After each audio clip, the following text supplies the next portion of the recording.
En México. Diario Oficial de la Federación. Martes 10 de febrero de 2026.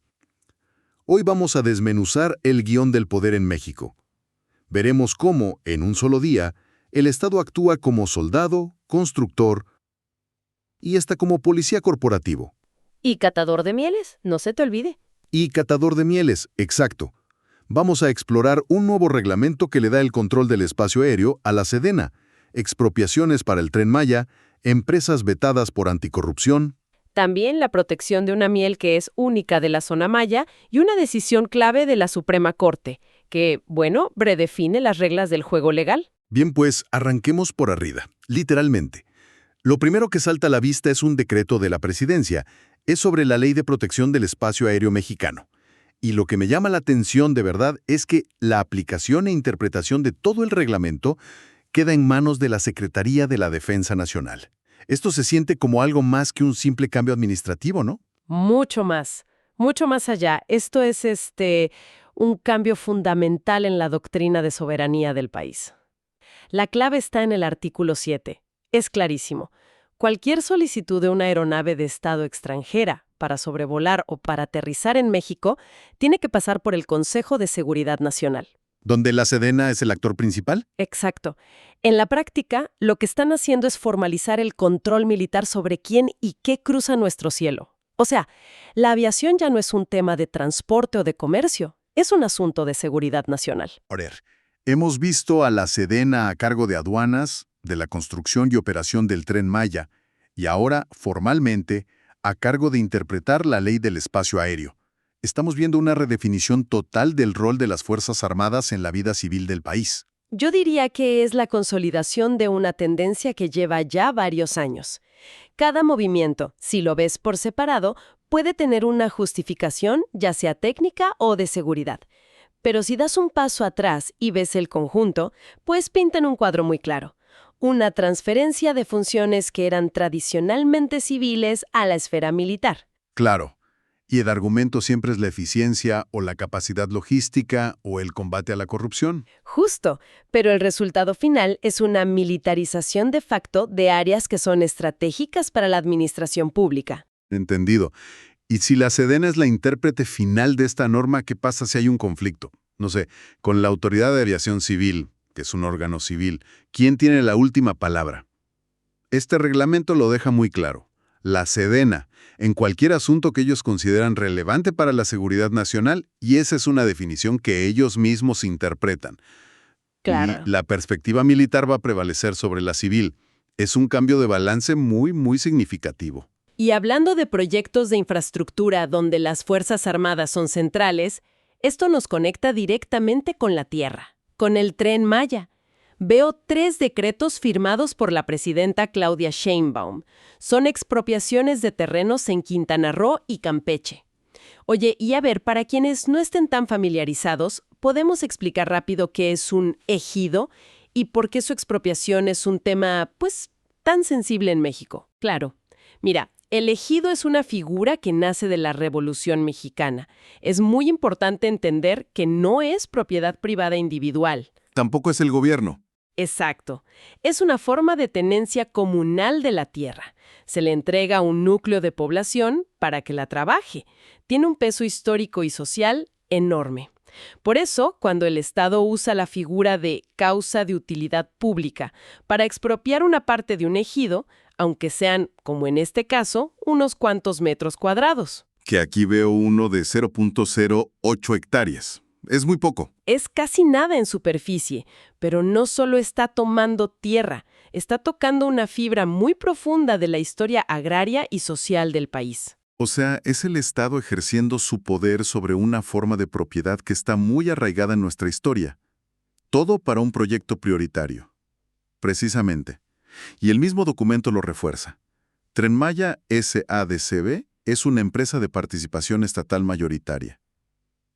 Si unes todas las piezas, tienes un proyecto del Estado, ejecutado por la Sedena, avanzando sobre terrenos con una historia social muy compleja y usando la herramienta legal más fuerte que tiene el gobierno, la expropiación. Y mientras el gobierno ejerce su poder para tomar terrenos, también lo ejerce para castigar. Aquí hay dos circulares que me llamaron mucho la atención. Son de la Secretaría Anticorrupción y Buen Gobierno. Son muy directas, ¿eh?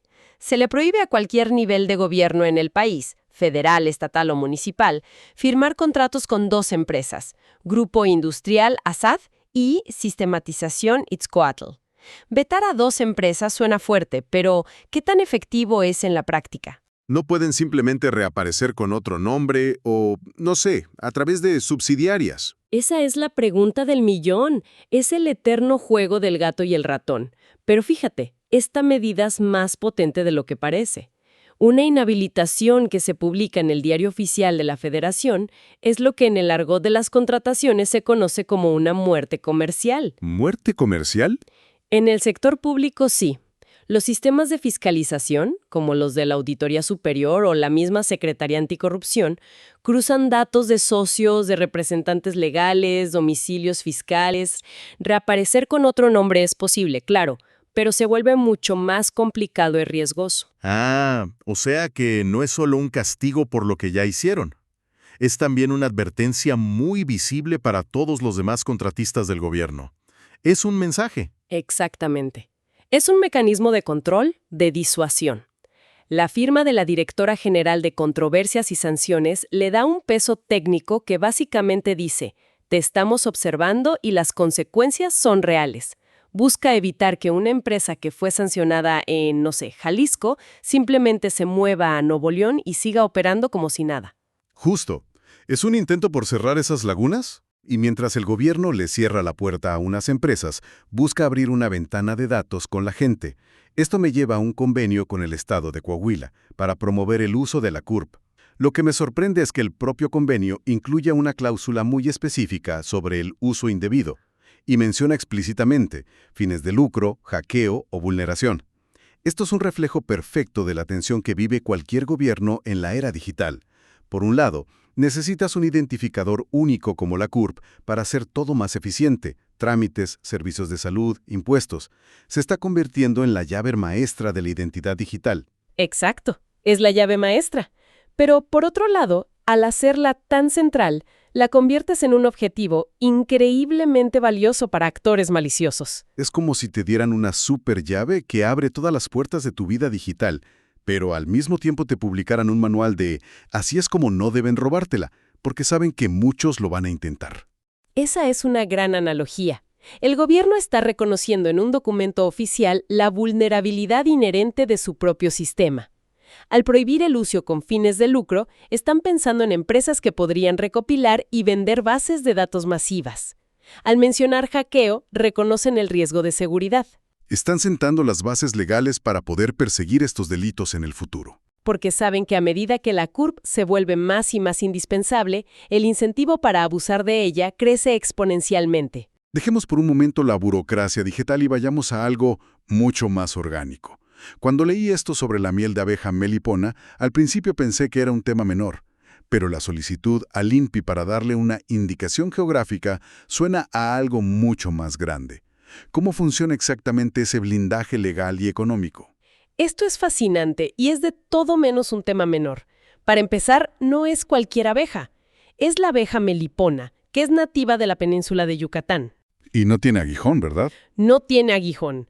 Los mayas la domesticaron hace siglos, la llamaban Xunancap, la dama sagrada. Su miel es muy particular, más líquida, menos dulce, casi herbal.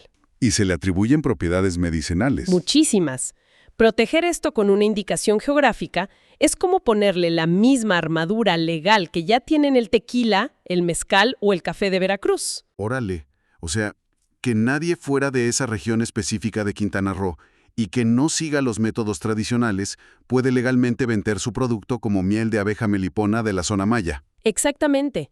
Protege a los productores locales de imitaciones baratas o de adulteraciones. Les da una herramienta de marketing potentísima porque certifica la autenticidad y la calidad. Pero va más allá de lo económico, ¿eh? Es una forma de proteger un fragmento vivo de la cultura prehispánica. El conocimiento ancestral. El conocimiento ancestral sobre el manejo de estas abejas y la biodiversidad de la región. Es una herramienta para que una comunidad proteja su legado y pueda competir en un mercado global. No es solo miel, es identidad embotellada. Ujú. Y hablando de economía, como cada día, Banxico publica el pulso financiero del país.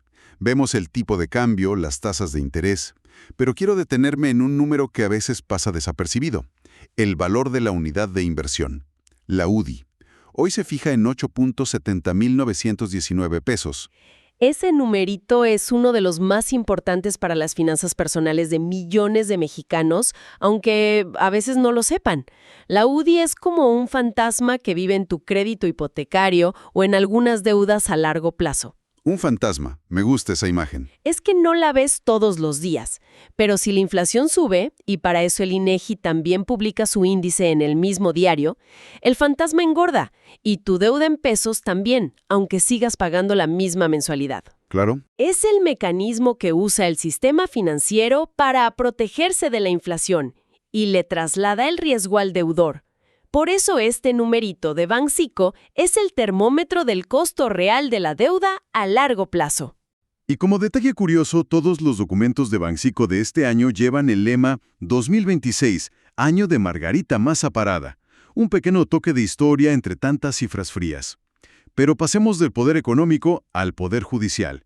Hay una sentencia de la Suprema Corte que parece muy técnica. Es sobre una acción de inconstitucionalidad, la 147-2024. El debate era si la CNDH presentó la demanda a tiempo o si, como se dice coloquialmente, ya se les había pasado el tren. El concepto clave aquí es nuevo acto legislativo. La pregunta es, si tienes una ley vieja, que a lo mejor es inconstitucional, pero nadie la impugnó en su momento, y años después el Congreso le hace un cambio mínimo, una reforma a un artículo secundario, ¿se abre una nueva oportunidad para impugnar la ley completa? Es una pregunta fundamental sobre el paso del tiempo y la justicia. Exacto. Y la Corte, por una mayoría muy amplia de 8 votos contra 1, dijo que sí. Piénsalo con esta analogía. Imagínate una ley de 1980, que podría ser obsoleta o violar derechos humanos. Podría estar blindada por el tiempo. Pero si un legislador en 2026 le cambia una coma, la Corte está diciendo, la puerta se acaba de abrir de nuevo para revisarla de pies a cabeza. Eso genera una tensión enorme. Claro, entre la certeza jurídica, que es la necesidad de que las leyes sean estables, y la justicia constitucional, que es la necesidad de poder limpiar el sistema de leyes que violan la Constitución. O sea que esto le da a la Corte una ventana de oportunidad mucho más amplia para revisar todo el andamiaje legal del país. Con que el Congreso toque una ley, aunque sea mínimamente, se puede abrir la caja de Pandora para una revisión total.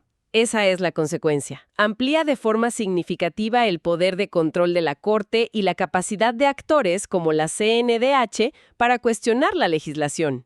Es un reacomodo de poderes sutil, pero muy, muy profundo. Y para cerrar, el diario está inundado de lo que parece el día a día de la maquinaria gubernamental. Las convocatorias a licitaciones públicas. Es fácil perderse, es un mar de información. Pero si miras con atención, no es solo una lista de compras. Por ejemplo, aquí veo que el IMSS está licitando un servicio de digitalización de imágenes médicas en la Ciudad de México. Correcto. Y también servicios de mantenimiento en Hidalgo. Y ahí está la verdadera historia. En lugar de ver la lista, hay que leer entre líneas. La licitación para digitalizar imágenes médicas nos habla de una prioridad de modernización en el sector salud, pero también nos habla de un contrato multimillonario en juego, de la ciberseguridad, de la protección de los datos médicos de millones de mexicanos y de qué empresas tecnológicas tienen la capacidad para ganar estos concursos gigantescos. Una sola licitación te cuenta una historia de política pública, economía y tecnología. Exacto. Es el gobierno no como legislador ni como juez. Es el gobierno como el comprador más grande del país. Entonces, ¿qué significa todo esto? En un solo día, el diario oficial nos muestra al gobierno actuando en múltiples frentes, como soldado controlando el cielo, como constructor moviendo tierras y comunidades, Como policía corporativo sancionando empresas. como protector de tradiciones ancestrales y como árbitro en un complejo juego de poder constitucional. Exacto. Y eso nos lleva a la reflexión final. El diario oficial puede parecer un documento burocrático, árido o aburrido, pero en realidad es el guión diario de cómo el Estado ejerce su poder.